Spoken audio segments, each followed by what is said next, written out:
So we are about a week out from probably the most important day on the Jewish calendar. The Pesach holiday, but more importantly, the Passover Seder is probably the focal point of the Jewish calendar, and rightfully so. I mean, it's really the time that we give over to future generations, and it's really all about generations, which is why last year's Seder for so many people was so unusual and so difficult, is that the Seder has always been about connecting those generations, linking those links and telling our story and giving over to our children really the source of their identity and who they are and why they are and where we come from and where we're going. That's what the Seder is all about. When David Ben-Gurion was given the opportunity to speak to the UN to try and petition on behalf of what now is the state of Israel and try to convince this body of people that the Jewish people deserved to establish the state of Israel in their ancestral homeland. The thing he chose to speak about was the Pesach Seder. He said 300 years ago, the Mayflower set sail. And it was a very important day in England's history. And yet, he said, I doubt there's an Englishman who knows when the ship set sail. I doubt there's anyone who knows how many people were on that ship or what the bread was like that they ate. And yet, more than 3,300 years ago, the Jewish people left Egypt, and every single Jew knows when they left, 15th of Nisan. Every Jew knows what they ate when they left. We ate matzah. And not only that, 3,300 plus years later, we all sit around our tables and we have a Seder. And there's something that's so remarkable about that. And Ben-Gurion's point is that we deserve the land of Israel because we have this deep connection to it. But even more than that, we have this deep connection to our story. And that story is told over at the Pesach Seder. The word Seder comes from the Hebrew word which means order. And it speaks to the exacting nature of the order of the Seder. Every single step of the Seder. Celebrity sighting. Every single step of the Seder. I think you're a little too comfortable. I'm joking, I'm joking. I'm jealous. I think that's fun. Yeah, seriously. She deserves it. I heard there's a huge accident. I saw it. Kevin told me also. The car flipped over. Here, Carl, I'm not sure where you're going, but stay away from I-25. Yeah, Well, she probably is too. I don't know where she's going, but she said she was going somewhere in the middle. I actually thought he had a car actually flipped over. The SUV was upside down. Kevin told us like the wrong way. Yeah. Apparently it was really, really, really, really bad. I was so sad. You saw it? And this is why you don't like teaching us. It's certainly different. Sorry. I mean, that's fine. This is how it always is. I have no doubt at all. Sorry. So speaking of sticking to a schedule, the Seder is all about order. And that's really where we get that name Seder from. Because the geniuses that created the Seder, and I don't mean that sarcastically, I mean that very seriously, the religious geniuses that created, is that the plural of genius? Geniuses? Genii? Whoever it is. The people who created the Seder had very exacting detail when it came to the order of the Seder, which is why when we find something in the Seder that's out of order, we can't just chalk it up to, oh, they didn't really think about it, or it doesn't really matter, or they made a mistake, because the whole thing is called order. I mean, they specifically named it the Seder, as if to say, listen, every step and every stage and every part of it is in the specific order it needs to be, which is why it's really peculiar that the most important part of the Seder is a statement from Rabbi Gamliel. Rabbi Gamliel says the most three important things you need to say at the Seder are Pesach, Matzah, and Maror. You need to identify these three things. Pesach represents the Pesach offering, the Korban Pesach, which in turn represents the miracle that God passed over the Jewish people's homes when all of the firstborns were being killed. That's where we get the name Passover from, that God passed over their homes. That's the Pesach offering. Then we have the matzah, which is the bread that we eat today on Pesach, because when the Jewish people left, they left in such haste and they didn't have time for their bread to rise, and therefore they left with matzah, and therefore we eat matzah. So we have the Pesach offering, the matzah, and then the last part is the maror, the bitter herbs, which represent the bitterness of slavery, right? The fact that we worked for 210 years in very difficult conditions. Now, I don't know if you remember that game from preschool where you have to put the parts of the story in sequence and they cut them all out and you put them in the right order. If this is going in chronological order, which it shouldn't be Pesach Matzah Maror, it should be Maror Pesach Matzah, right? First we were embittered and we were enslaved. Then God did the miracle where he passed over our homes. Then we got out of Egypt and we took the matzah with us. So it should be Maror first, then Pesach, and then matzah. Why do we switch the order? And not only do we switch the order in the most important part of the entire Seder. Rabbi Gamliel's statement starts off saying, these are the most important things that you need to say. These are the most important things you need to remember and think about. And yet, they're out of order. Of all places to go off script and go out of order, that seems like a strange place to do it. So let's leave that question on the back burner and we'll come back to it. Good so far? There was a couple and they gave everything they had to send their only son off to college. And after just one semester, this boy failed to recognize and see the value in what he was doing. And he just couldn't justify spending his parents' life savings for him to be there. So he dropped out.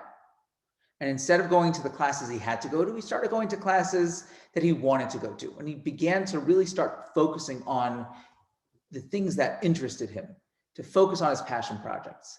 And one of those passion projects was a small company he started with a friend of his in his parents' garage. And they worked harder than they ever thought possible.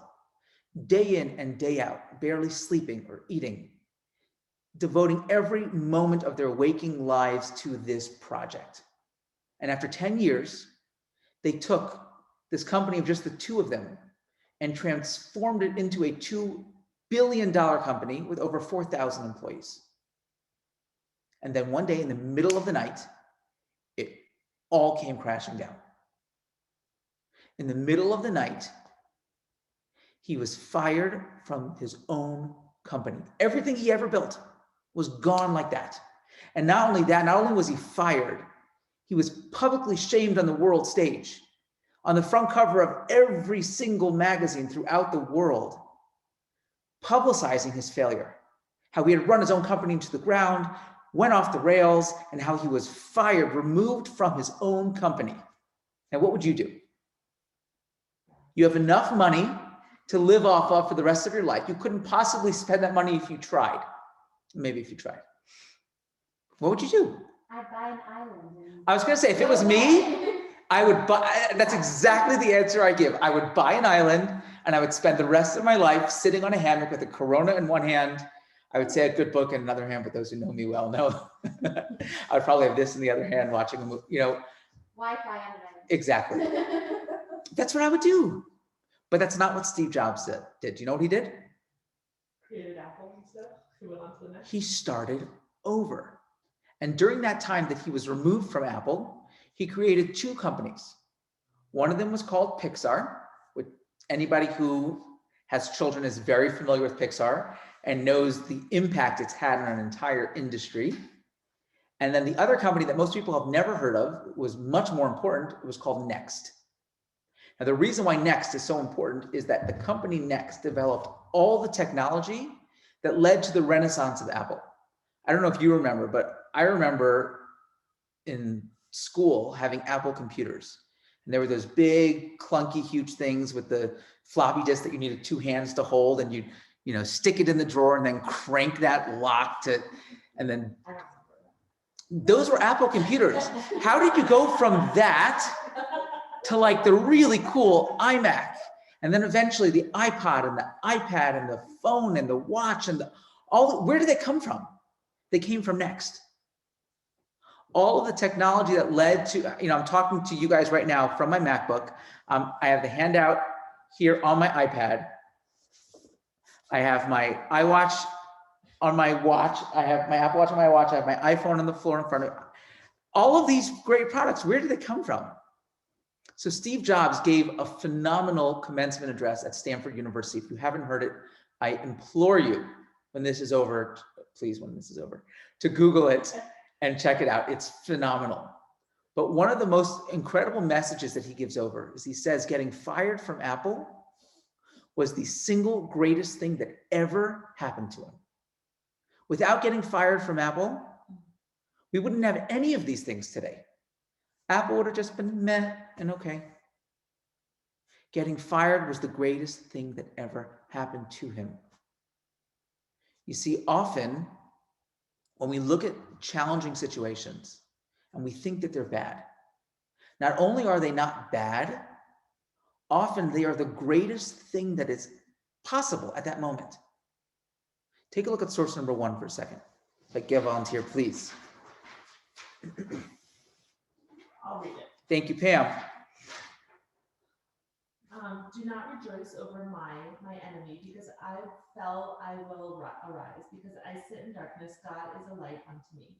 So that was a typo on my end. I'm sorry. Sorry. Thank you. That's why we have people read them out loud so I can hear them like, oh, that's a mistake. Do not rejoice over me, my enemy. Why? Ki nafalti kamti. And people mistranslate this verse all the time. The word ki means because. So it doesn't mean despite the fact that I've fallen, I get up. It means because I have fallen, I arise.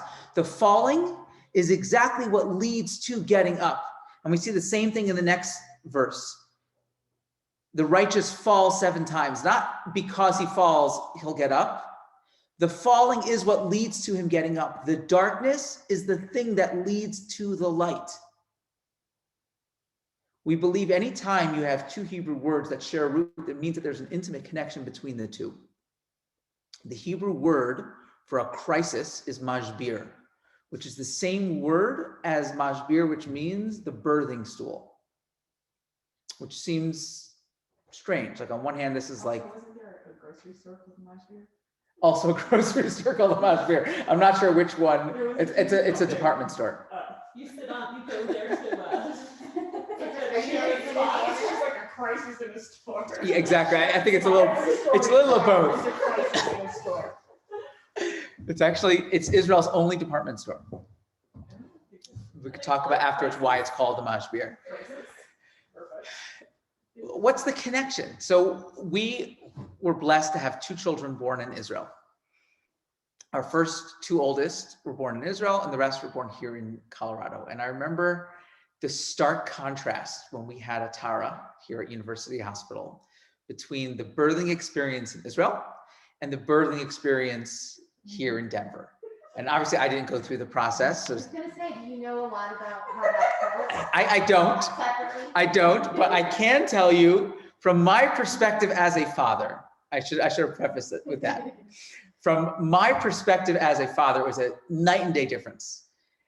The most stark difference, again, for me as a father, was the fact that from the beginning of the process, and this was not during COVID, from the beginning of the process when we came in for labor and delivery until I left a day and a half later holding my baby in my arms, I did not see a single male. Nobody else. Here. Here. Really? Sarah gave birth through the midwifery practice, so it was all midwives. The doctors were all women. The nurses were all women. We didn't see a single other patient. I don't know how they coordinate that you don't see anybody else. I did not see another breathing male human being the entire time we were there. I had the janitor changing the light bulb when I was in the middle. So we didn't have that experience. But I asked the nurse when I was there, I said, on average, how many babies are born in this, in the hospital here? And she said, on average, 3. Take a guess at how many babies are born in Shaarei Tzedek Hospital, the hospital where Ozzy and Racheli were born, on an average 24-hour period. Not just Haredi Jews, but also Muslims. Arabs. So just guess. 25. 100. This is Price is Right rules. Close without going over. 33. Whitney? 40. 61. It's the leader in the world, by the way. I think they are the world leader on births. Do they kick you out quickly after? They do, but not only that, so in University Hospital, we had, not this time, I don't know why, but at least with the other two, we had university, you have like the presidential suite at the Hilton. I mean, the place is, your delivery room is bigger than this. I mean, it's huge and beautiful and clean and comfortable and private. In Israel, you have like this little closet. And because the delivery rooms are so, I don't know if this is why, but I assume that because the delivery rooms are so small, each delivery room has a door to go in and out of the room, but then there's another door into what I've called the hallway to hell. So every delivery room opens up into this long hallway. So figure dozens of rooms opening up into this long hallway filled with dads who are freaking out and need a place to like just breathe or go, or they were kicked out of the room for various reasons. And the echoing sounds of that hallway still haunt me in my nightmares to this day. Also clarify that Muslims burn their lives, Yes. and so do So just Sephardi women, and you have a lot of different people with lots of cultural differences. And you're talking about 60 women howling and screaming and yelling. If you didn't know any better and you were standing in that hallway, you would be convinced without a shadow of a doubt that people were being tortured to death. And yet,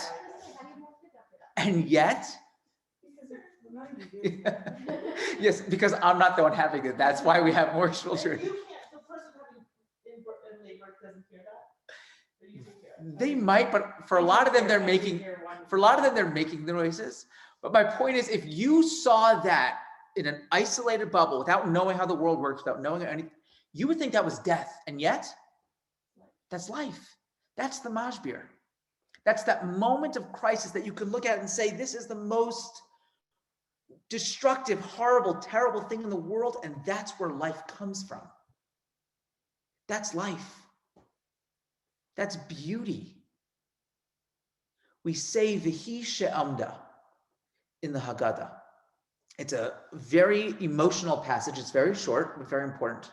And we say that this has stood for our ancestors because in every generation, they rise up to try to destroy us, but God always protects us and takes care of us.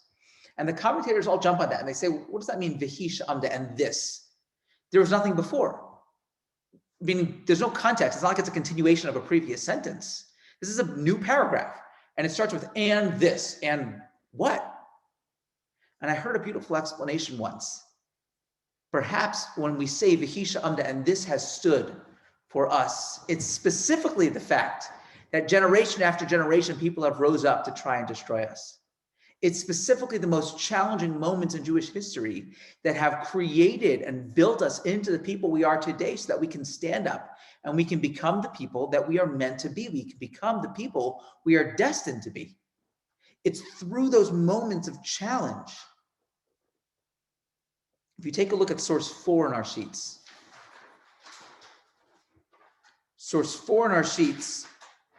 Somebody read that for me, please. He instructed them as follows, thus shall you say to my Lord Esau.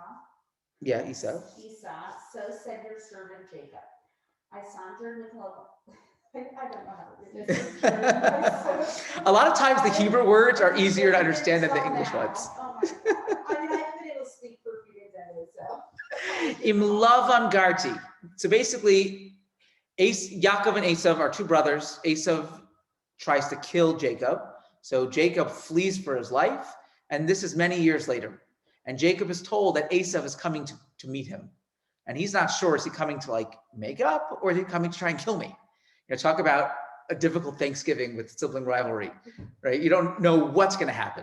So he sends a message to Esau and he says, Im Lavan Garti, I've lived with Esau. And Rashi says, what does that mean? He says to Esau, I've lived with Lavan, but don't think because I've been with a corrupt, evil man that has changed my moral character.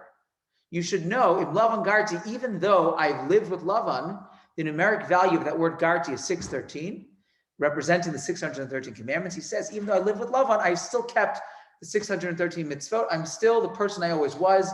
Don't think you can attack me and you'll be successful. God still has my back. Rav Hutner, who was a great sage of the previous generation, said, when we look at that expression, im Lavan garti, I live with Lavan, it doesn't mean despite the fact that I live with Lavan. It means as a result. It's oftentimes those people who are our greatest enemies that have the power to transform us into the incredible people we can become. So the message he was sending to Esav was, I'm even greater and stronger than I was before because I live with Lavan. So don't think you can mess with me. A little later in the story, we're told that Yaakov, as he's heading towards Israel away from Lavan, and he's about to meet up with Esav, he gets ambushed and attacked by the Sar Shal Esav, the angel of Esav. The Torah doesn't tell us it's an angel. The Torah says that he wrestles with a man throughout the evening, but the Medrash explains that this is actually the angel of Esav, and it's unclear if this is a physical altercation or an emotional or spiritual fight, but in any event, he is battling and fighting throughout the night. Sunrise comes, and the angel says to Jacob, I'm tapping out, I gotta go, right? Every angel has its own specific duty that it has to call to, and when the time comes, he needs to leave. He says, I have to go, I'm sorry. You in, I'm out, I leave.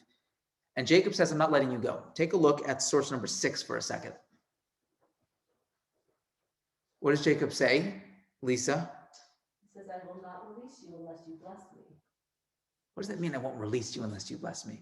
Who says this? Yaakov? Yaakov says to the angel of angel, he says, I won't let you leave until you bless me. What he was telling the angel, and more importantly, what he's telling us, is never let a good crisis go to waste. He says, I'm not letting you go until you bless me. I'm not letting this challenge go until there is something that will change my life as a result, until I can transform this moment of challenge into a moment of blessing. I will not let you go until you bless me. All is good in the end, and if it's not good, it's not the end. That's what Jacob was saying. Yes, it's a moment of challenge right now, and right now it's a moment of difficulty, and I'm not really sure where it's going to go. But bless me. Allow me to use this moment as a catalyst for growth, and that has always been the Jewish approach. When a challenge comes, the Talmud tells us, Yifashvesh b'ma'asav. Look into your actions. Figure out how you can use this as a tool for growth. That doesn't mean it's why it happened. Let me make that very clear. When we go through a challenging situation and we learn from it and we grow from it, it doesn't mean that that's the only reason why it happened. But that is a way that we can take control of the situation. I can't always control what happens in my life, but I can always control, or almost always control, my response to that situation. And when I choose my response, I take control, I take ownership of that experience. But part of that is that recognition that one day, maybe I'll be able to see how this moment of challenge has transformed me. On Rosh Hashanah, we blow the shofar. We have different types of shofar blasts. We have the tekiah, which is a very strong, triumphant blast. It represents strength. It's the blast that we blow at the time of the Jubilee year, at the time of the Yovel. It's a blast of happiness. And then we have two different types of broken sounds, the shvarim and the teruah, which are supposed to sound like crying and wailing. And there's something fascinating. We never blow the shvarim or the teruah by itself. Anytime we use one of those blasts that represents the wailing and the crying, it is always preceded and followed by a tekiah. I think the reason is specifically to give over that message. That even when you're in that moment of the teruah, let's say, you're in that moment of wailing and crying, that moment of challenge, you should know there is always a tekiah around the corner. I don't know if this is true, I'm making this up on the spot. I think it's true. I don't know if I should admit that, but I am. We're in a safe space here. I think perhaps that's why we have the broken matzah in the middle of the two whole matzahs. We break the matzah at Yachatz, we put part away for the afikomen, and then we tell the story over the broken matzah in the middle of the two whole matzahs. Because even when I'm in that moment of brokenness, all is good in the end, and if it's not good, it's not the end. I'm in the middle of the story. You can't stop in the middle of the movie, you got to see how it ends. That is the Jewish approach to challenges. That's our Jewish approach to maror, to the bitterness, to the difficult situations in our life. We have another idea, which is puzzling. We never end a Torah portion on perennials, on something negative, something bad, which seems silly. Come on, we're all grown-ups. We've heard the story last year. We know how, we know how the story goes. Yeah, seriously, like, why not? What does that mean? That means that if there's something negative that is being told in the story, that won't be the end of a parsha. We'll go another verse or two until something else. We'll change the topic, and then we'll end there. And it's like, come on. If that's where it's supposed to end, just end in the proper place. But when we understand it through this mindset, it makes sense. The reason why we can't end on perennials, we can't end on something negative, is not because it will make us sad and we don't want to be sad. It's because that can't possibly be the end of that story. If the end is negative, it can't possibly be the end. The problem is, the difficulty is, we don't always get to see that story. And we definitely can't see it when we're in the moment. The Hebrew word tsar, which means pain, comes from the word tsar, which means narrow.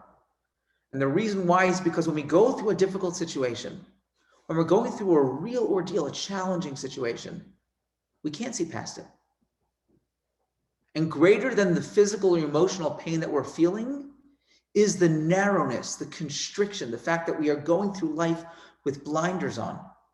And we can't see beyond it. We can't see past it. We can't see past our current moment of pain.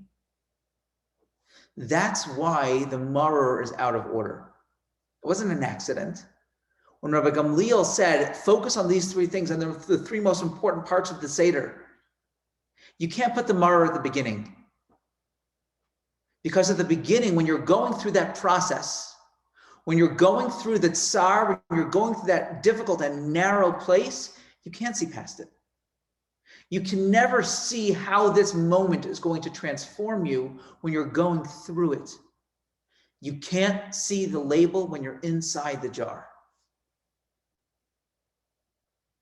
Only at the end of the process, only when we're on the other side, when we have our newfound freedom, only when we are free can we truly reflect and understand how that difficult moment, how those moments of challenge and ordeal have led to where we are right now. That's why maror comes at the end, because only then can we truly appreciate it. The problem is that we don't always get to see that part of the story. I remember when we lived in Israel, right at the very end, there was this, I had the amazing opportunity of getting to study and teach at the H World Center. And I think all of you here and all of you there have been on a momentum trip. You've gotten to see the H World Center. Just imagine what that's like to be there every single day. I used to bike into the old city and I'd have my music blaring in my big headphones because we didn't have earpods at that time. But I remember like that surreal feeling. I always felt like I was on a movie. I would be biking in, and I know exactly where I was every single time I had that feeling. It was like right as I turned into St. James Place. And I would just like make that turn, and I get this sense that I was like living in another world, and I really was. And the old city is remarkable for the, you guys have all been there. It's filled with tourists who, when you live there and you're trying to get to work, is annoying, but when you are a tourist, it's wonderful. And getting to see all the different types of residents, and they're all different, and just the uniqueness and the cultural differences, it's really amazing. But there was one woman who, for the month before we left, and honestly, she might still be there. It's been 11 years, but she was an artist and she was working on a painting. And every single morning when I would come in, I would see her getting herself set up. She would set up right outside of, not the World Center, but outside of the yeshiva at Aish. So right where the gold menorah used to be. It was moved to the Chorba, for those who haven't been there in a while. But right where that gold menorah used to be, in the balcony overlooking the Western Wall. And she would set up this canvas that, without exaggeration, was probably the height of this wall square. And every morning she would go with a group of maybe 3 or 4 people who would help her stretch this canvas out on the wooden frame, and she would set it up. And then she would spend all day painting.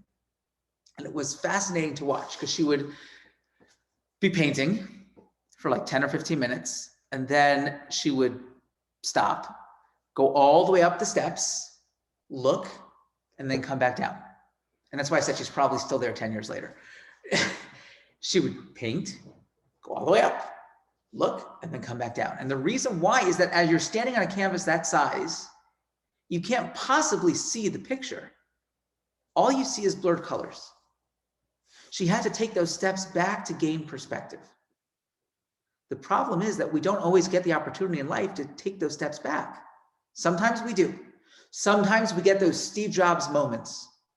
We get those moments and where he says, in life, you can never connect the dots forward. You have to live life with the faith that one day those dots will connect. You don't always get to see those moments. You don't always get to take the steps back and look and gain perspective and say, oh, I see how that's a beautiful picture of the Western Wall. No, all I see is blurred colors. You're telling me this is the Western Wall? No, it's not. It's just blurred grays and yellows and whites, and I don't see anything. And yet our world is bigger than any canvas. We believe in reincarnation. That means that every single one of us has probably been here numerous times before. So we go through a moment in our life and we think that we understand not just the ways of the entire universe and how our lives interplay with everybody else's lives, but all of our lives personally throughout history. Every time my soul has been here, I know exactly what my soul needs for perfection. How could I be that arrogant and foolish to think that I know what I need exactly at this moment? Yeah, right now it's difficult. Right now what I'm going through is hard, but I have no idea because I'm just looking at the canvas with my nose against it. I'm just seeing those blurred colors. I'm not seeing the big picture. So how do we as a people who have been through so much, how do we still maintain that connection, that faith to the ending of the story? I think the answer lies in the story itself. And that's what Pesach's all about. That's what the Seder is all about. The Seder is a time that we give over our story. As we said at the beginning, it's a time that we transmit to future generations who we are, and where we're going. That is one of the most important moments in the Jewish calendar because it's the time that we gain our identity. There was a fascinating study that came out of Emory University, a little homage to Sarah over here. I do not care. No, but at least to Atlanta.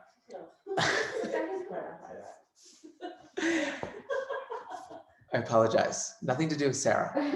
There was a fascinating study that came out of Emory University by a man named Marshall Duke. And Dr. Duke had, unless it's Dr. Duke Marshall, but I think it's Marshall Duke. Rabbi, Yeah. it's Marshall Duke. He was one of my psychology professors. Are you serious? Yeah. Oh my gosh, I love him. Yeah, he's fabulous. He's still there.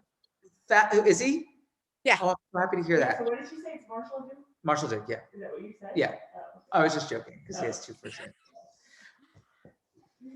I remember Marshall Duke because of Marshall from Paw Patrol, by the way.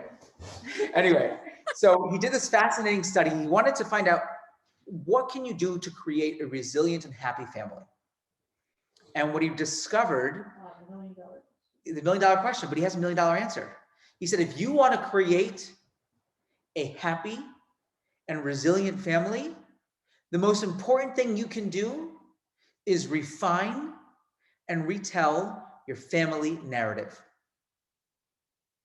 In studies, they found that children who know things about their family's history, they know where their parents met, they know important days in their family's history, they know how their family came over to America, they know stories about their grandparents and their great-grandparents and who they're named after and what.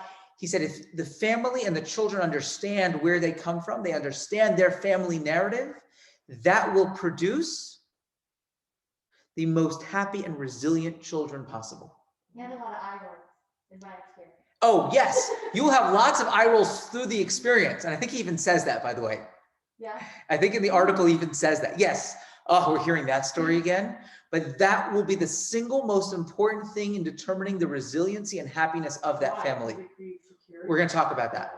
We're going to talk about it. But yes, I think because it creates a sense of identity. And at the end, if I don't remind me, but at the end, I want to get into the different types of family narratives he talks about and the most important. But the point I want to stress right now is that that's what Pesach is. For 3,300 years, we've been getting together with our families and we have been telling our collective family narrative. And it's a remarkable story. It's a story of hope. We have a concept that the Talmud and Tractate Pesachim tells us. It says that when you tell over the story on Pesach night, Maschil beginus Messiah b'shvach, that you begin with the challenges, with the degradation, with the difficult parts, and you end with on the happy note. Because of this concept, Maschil beginus Messiah b'shvach, because when we tell our story, we should be sure to tell the story of hope. That's what it means to be a Jew. It means to tell and to have and to retell that story of hope. Jim Collins, I think Sarah spoke about this the other day. Jim Collins, in his book, Good to Great, talks about what he calls the Stockdale Paradox. And it's named after Admiral Stockdale, James Stockdale, who was a prisoner of war in Vietnam. And Jim Collins, who's a researcher here in Colorado, who's trying to figure out, what makes people successful. He wanted to interview Admiral Stockdale to find out how he survived, because most of the prisoners of war did not. So he asked him, his first question to him was, who didn't survive? And Stockdale said, who didn't survive? The optimists. And that was very surprising to Jim Collins. So what do you mean the optimists didn't survive? So yeah, the optimists, they had no hope. Why not? He said the optimists were the ones who said, we're going to be out of here by Christmas. And then Christmas came, and they were still there. And they said, by the fall, we're going to be out of here. And the fall came and they weren't there. And time after time, they got crushed, and their spirits were so crushed, they just didn't make it. So he asked, well, the pessimists made it? He said, oh no, they didn't make it either. He said, so who made it? He said, the only ones who made it were the people who didn't fool themselves into naively thinking we're going to be out of here tomorrow. They had a very clear understanding and awareness of their current situation and said, you know what? This is bad. And it's probably going to be bad for a long time. And we're not getting out of here tomorrow. At the same time, says Stockdale, they believed with complete and total faith that one day they would get out. And not only would they get out and they would make sure to transform that moment into a moment of transcendence, into a moment that defined their life. And Stockdale said, I did that. And all the other ones who did that, the handful who did that, we made it out. And Stockdale says, looking back, he wouldn't, I can't understand this. And I don't think anybody can who hasn't gone through that experience, but he said himself, he wouldn't trade that experience for anything. Those days, those moments, it was actually years, I think it was like 7 years. Those 8 years? Those 8 years of slavery, he wouldn't trade them for anything because they transformed his life. That's what it means, Maschil beginus Messiah b'shvach. That's what it means to tell a story of hope. Sarah, when she taught this over, she quoted from this Maxwell guy who coined that term, hope and hard. Is that right? That recognition that, yeah, you know what? Right now it's challenging. Right now I'm in the middle of the teruah. Right now I'm in a moment of maror, a moment of despair, a moment of difficulty. And yet I recognize that if it's not good, it's not the end. This is not the end of the story. I have faith in our story. And that's what Pesach is all about. So Marshall talks about this idea of the family narrative, but he says there's really 3 types of family narratives. There's the ascending family narrative, which is most popular here in America, that talks about how we came from nothing. And we came over to this country and we built ourselves up, and your grandfather went to high school and your father went to college. And now you, right? You, my bubble, my tzadikal, what are you going to become? That's the ascending family narrative. Then you have the descending family narrative that says we came from everything. And when we were in Hungary, we had everything you could ever wish for. And we lost it all in the war or wherever. And we came to this country broken. And that's why we don't have the things that we used to have. And that's the descending family narrative. But what Dr. Duke understands and what he says, is the most important type of narrative that you can tell is what he calls the oscillating family narrative. It's the story of ups and downs. The recognition that yes, we had very, very high moments as a family, and we had very low moments. But despite those challenges and difficulties, we always stood together as a family, and we always came out stronger on the other end. So yeah, we came over to this country and we came from nothing, but we built ourselves up. And then your grandfather lost his job in the Depression, and it was really difficult, and we barely scraped by, but we made it. And then we built it up again, and your uncle went to jail, and your father got very sick. But you know what? As a family, we always stuck together. As a family, we always built ourselves back up. He says that is the story that most builds resilience in families and will determine the happiness that your children feel and that they give over to their children. And that's our story. That's the story of Pesach. It's not just a story, it's a story of hope. But it's fascinating that we tell it as a story. And that's exactly the way we're meant to tell it. When the Torah tells us to have a Pesach Seder, it doesn't say have Pesach Seder, it says, tell your story. While we're still slaves in Egypt, and this is the most mind-boggling part of the entire thing, we're still slaves, we haven't even left yet. Moses gathers the people together, and what does he do? He says, this is how you're going to tell your story. That's a song from Hamilton, isn't it? Mm-hmm. This is the story. I got to re-listen to it before I give this class next time. But, right? Moses gathers them together and he says, tell your story. We haven't even had the story yet. And yet, that's what's on his mind. He has one moment to gather the troops. They're about to leave before he starts telling them about what it's going to be like and what they're going to do. No, forget about all of that. None of that is nearly as important as telling our story. The entire biblical narrative is in the form of a story. You know why? Because the fact that it's in a story teaches us and shows us that we too are part of that story. It tells our children that they are active characters in that story that is continuously unfolding. The story of hope, the story of our people. I'm going to close in a second. I see people ready to go. It's 10:02. We're good? We're good on time?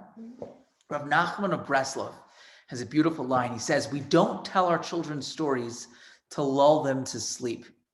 Exactly the opposite. We tell our children stories to wake them up. That's what the Jewish story is about. It's not just a nice, cute thing that happened. Rabbi Sachs points out that in Hebrew, there is no word for history.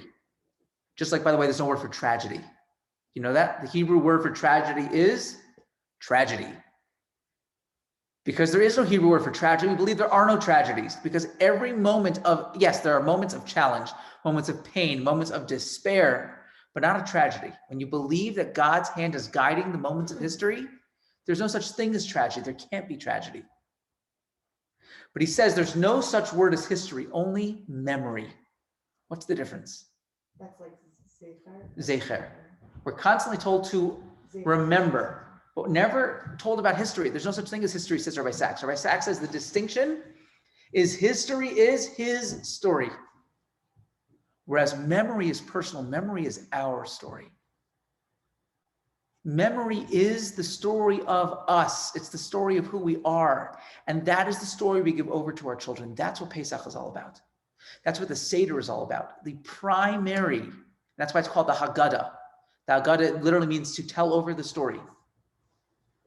The primary purpose of the Pesach Seder is telling over our story. Because going back to why is this family narrative so important, is number one, it gives a child identity.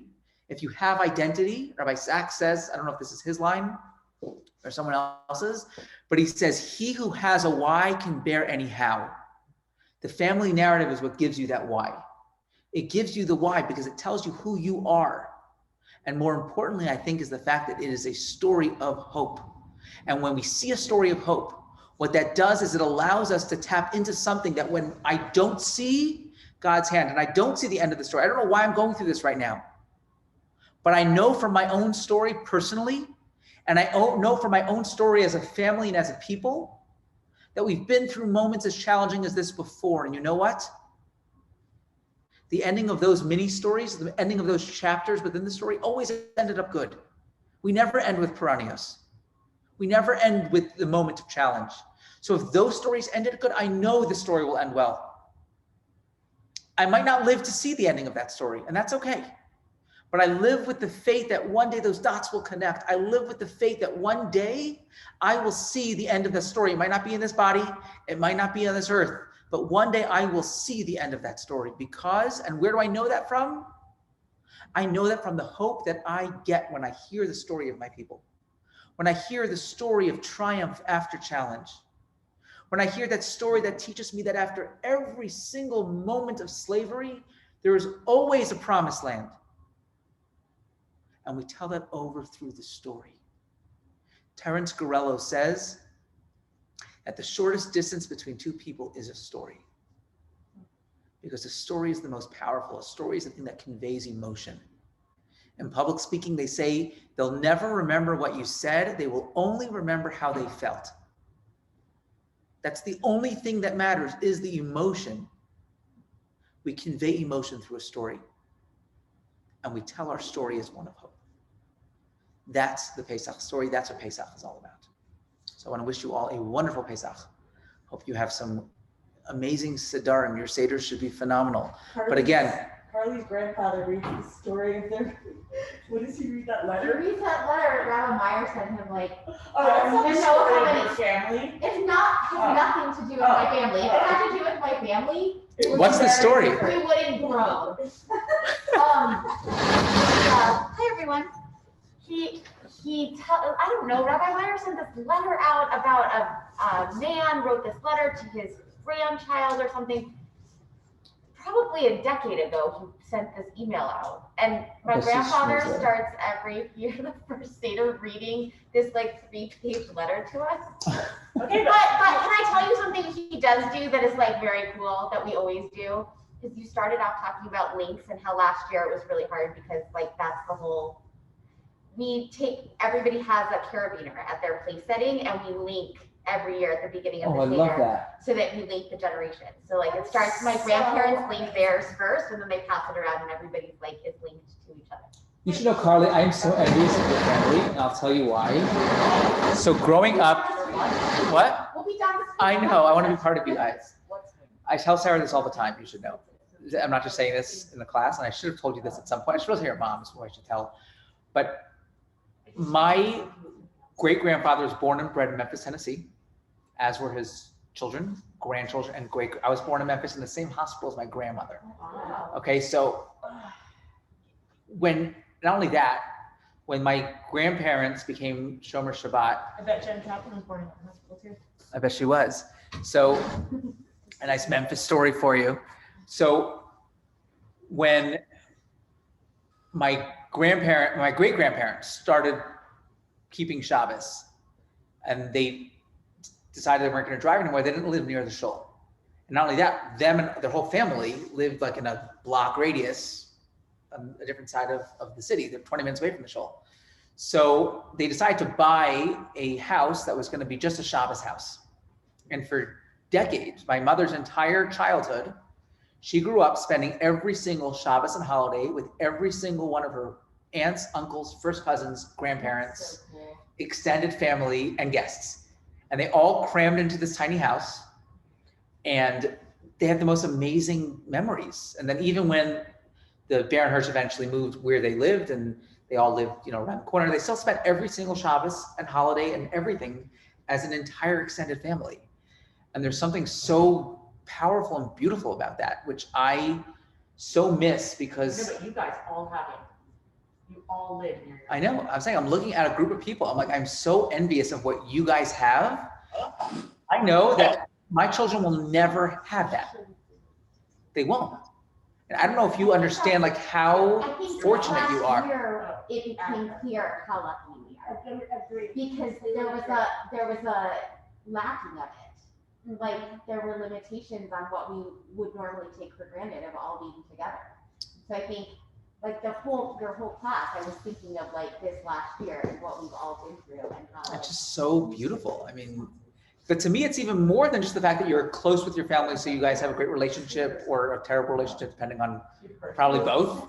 That's what Yeah, closeness no, does. no, But more than just the fact that you guys are physically, in close proximity, so if you see each other a lot, to me, it also like transforms the grandfather figure. Like it makes a patriarch. I don't think you can have a patriarch without having that kind of, maybe I'm wrong, I don't know. And that's one of like the saddest things to me. I tell Sarah all the time is, even the fact, it's not just that we're far apart from each other, which we are. Sarah is one of 7.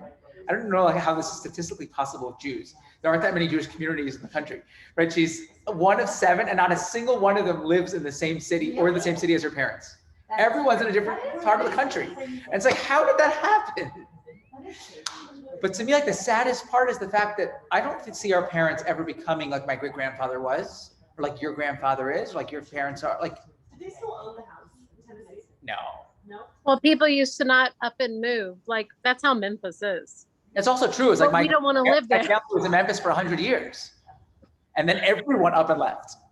David's family, they're together every single Friday night, the entire family. And my kids want to move there. And it's really sad and adorable, but we don't.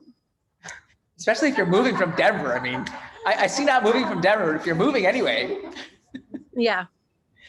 Memphis is a wonderful place. But yeah, I mean, it's that you're right.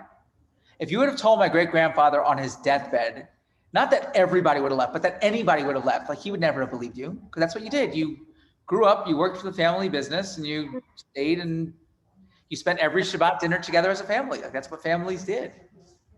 And now we're just all spread out. My first cousins were my friends, and we never see them, which is so sad. Say that you said your first cousin, but yeah. Yeah. Me too. And I never see my first. I was just talking to my daughter about that, about Pesach. We were getting together with our family for the first time in who knows how long, and we were talking about cousins. I said every Pesach I spent with my cousins. Every holiday I spent with all my cousins. And she was like, "Oh well, who are your cousins?" I'm like, "You don't even know them," which is so sad to me. That one of the saddest things to me is that my children don't know my cousins' children. We stay in touch, but I grew up, I we knew don't my see 'em. second cousins and third cousins. I knew them very well. I saw them all the time.